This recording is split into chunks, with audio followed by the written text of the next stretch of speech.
Hey, all was good. It's AM Trades, and today we're just going to be going over our weekly outlooks for the week of April 29th until the May 3rd or 4th, I think, actually. So, first, we're going to start with our news. So, if we look here, tomorrow we have a no news Monday, meaning that I am likely not going to be trading tomorrow just because we're going to have a lack of volatility and we are probably just going to trade sideways. That does not mean that I will not be on the chart. I will definitely be on the chart looking and kind of tape reading price action, but it will be unlikely that I take a trade tomorrow just because in the past and because of all the data I've collected, when I'm trading on a no news Monday, I am more likely to take a loss because there isn't as much clean price action, right? So regardless, that's Monday. And then if we move on to Tuesday, the 30th, we can see that we have employment costs, ECI, which is the same as CPI, kind of a little bit. And then we also have the 20-year composite Chicago PMI as well as consumer confidence. So we have a lot of news on Tuesday, which means that there's going to be a nice amount of volatility. As we can see, that news all clears up around 10 a.m. So we're going to be trading, just not taking anything before 10 a.m., right? And then Wednesday, we have a lot, including FOMC. So this is kind of the danger area. So usually on days where there's FOMC, I am not looking to trade at all. I'll usually sleep in on those days actually, and I won't even be on the chart. However, because we have so much news at 10 a.m., 9:45, 8:15, we are going to have volatility in the morning. Usually, when there is FOMC, there's nothing in the morning, and market just chops around in this sideways and consolidates until we see Powell step on stage or the FOMC press conference or meeting minutes begin. But I'm fine with trading Wednesday as long as I'm not holding any position into 2 p.m. New York time because of the erratic movements that FOMC brings, as well as a federal funds kind of data coming out, which is risky business, like lowering or raising rates, which isn't going to happen until the end of the year, regardless for lowering. But, anyways, that's more fundamental. But if we have here unemployment claims on Thursday, so I will be trading Thursday. This will be a very good Thursday and Friday are going to be good price action days. I know it. I know it now. I know Tuesday may be one because there's still the danger of all of this news coming out Wednesday, which means that Tuesday's price action might be bad because we're having less volatility here. However, yeah, so definitely going to be trading Tuesday, Wednesday, Thursday, Friday. Wednesday with conditions, not holding anything past 2 p.m., which I usually don't anyway, but even my trade last Friday, I held all the way until market close. I actually got stuck. I was kind of in the car and my data wasn't working, so I couldn't close the trade before market close. So I ended up having to hold it into after hours, and I ended up paying a small swap fee on my account just because of the um, kind of difference between price.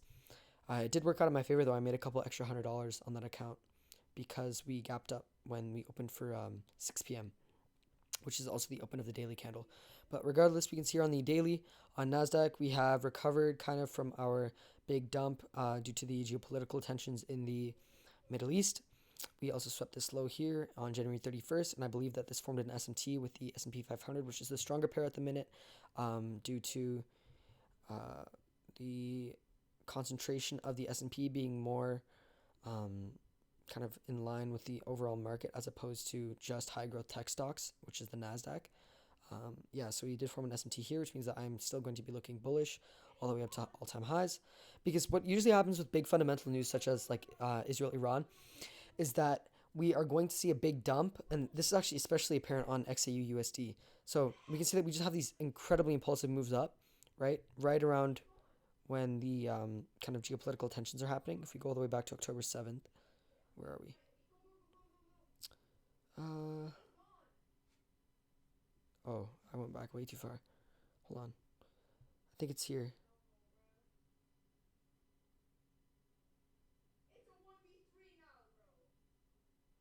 Yeah. So October 7th. So we were all the way down here at 1,800 an ounce, right? And you can see October 7th hits. As soon as fear hits the market, people go and buy up the dollar, the US dollar, because it's a safe haven, right, due to the US military backing them, as well as gold, because gold has always been one of the top commodities for kind of safety. And it's what people buy in when there's uncertainty, right? So we see all of these very impulsive moves up. And then as soon as it kind of cools off a little bit and the news is kind of talking about it less and less over the last couple of weeks, that's been happening. We can see that we are going to rebalance price back to where an acceptable level is. So these impulsive moves up, they're completely unbalanced. You can see that especially on the NASDAQ. Oh, sorry, that's the wrong count. Where are we? Yeah, if we go back to the NASDAQ, you can see that these moves down were unbalanced. And what we're doing now is we are coming back up into this area. I'm not even sure if we're going to see a continuation of a sell-off. That's what we're going to see this week if we are going to continue to be bearish or go back up to all-time highs and keep growing. Okay, regardless, if we draw just this fib tool, we can see that we rebalanced in 1 week, this big dump, and then we rebalanced all the way up to the 0.5 level on the week, right? And this was actually one of my profit targets for one of the days this week, regardless. So we had this, and then we are rebalancing price, and then we are going to see if we are going to see the moves up. This is also going to be very dependent on this week's news, okay? So this week there's a lot of news, which means that the continuation bearish or continuation bullish or flip bullish is going to be very violent, and it is going to be quite irrational, right? So you just really got to be careful with your risk and keep your risk managed, which is why it's so important to only be risking 1% all the time. But yeah, so regardless, if we look on the daily, the weekly, where are we going to see? We came into this bullish for value gap, mitigated again. It was already mitigated here. And then we could see draws all the way up to here, to all-time highs. And to the downside, where could we see draws? Likely to here, and then these equal lows, but that's all the way down at, yeah, that's never going to happen. That's so far down.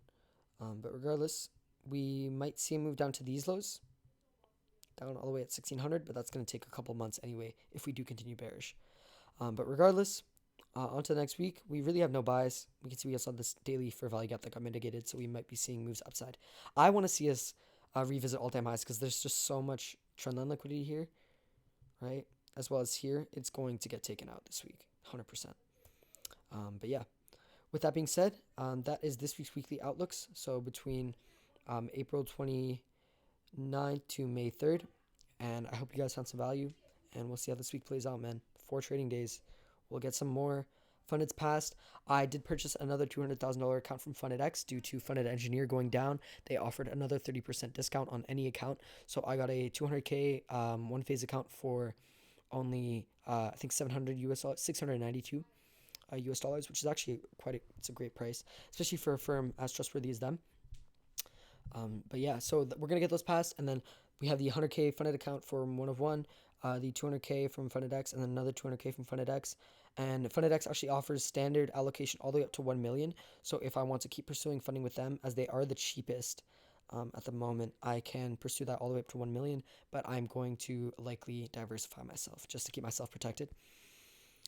And then, yeah, that'll be 500,000 in funding plus another 25,000 from One of One, which I will be passing. I think I accidentally bought that one. I meant to buy a 50K account, but when I scrolled down, it hid the account numbers, and I was like, $150 for 50K account. That's really good. So I purchased that one by accident. But we're still gonna get that passed. It's whatever. And then, yeah, so that'll be $525,000 in funding. I hope to have those passed in the next 2 months, and then we will continue to scale and get those payouts and all that and achieve our goal of 1.225 million in funding by the end of the year. So appreciate you guys. Hope you found some value, and I'll see you in the next one.